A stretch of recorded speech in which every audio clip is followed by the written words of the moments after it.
ఇప్పుడు రేపు సర్పంచ్ ఎలక్షన్ లో ఓటుకు 2000 రూపాయలు ఇస్తారండి. ఏం చేస్తారా 2000 రూపాయలతో 5 ఏళ్ల పాటు ఆయన సర్పంచ్ ఉంటారు. రేపు రాబోతున్నాయి సర్పంచ్ ఎంపీటీసీ ఎలక్షన్స్ రాబోతున్నాయి కదా, ఎవడు ఎంత ఇస్తాడనే చూస్తున్నాం మనం. ఒకవేళ డబ్బులు లేనివాడు పోటీ చేస్తే వాడు మంచోడైనా మన దగ్గర పైసలు వాడే గెలుస్తాడా? ప్రాణాలతో ఉంటే వీడెక్కడున్నా రాజేరా.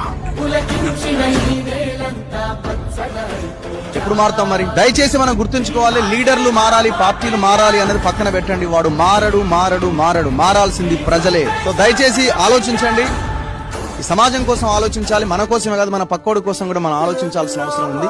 మనం మారి మన ఎజెండాలకు వాడిని తీసుకురావాలి. వాడెట్ట మారతాడు? వాడు దొంగే కదా, దొంగ ఎట్లా మారతాడు? సార్ చెప్పినట్టు పులి శాకాహారి ఎట్లయితుంది? అది మాంసమే తింటది. సో అందుకే ప్రజలు మారాలి. మనలో మార్పు వచ్చినప్పుడే లీడర్లు మారుతారు, పార్టీలు మారుతాయి, రాష్ట్రం దేశం కూడా బాగుతాయి. ఓట్లు వచ్చిన సమయంలో పైసలు తీసుకొని ఓటేయడం మానండి దయచేసి. మందు తాగడం మానండి, మందు తీసుకొని ఓటేయడం మానండి దయచేసి. అది ఎప్పుడైతే చేంజ్ అవుతుందో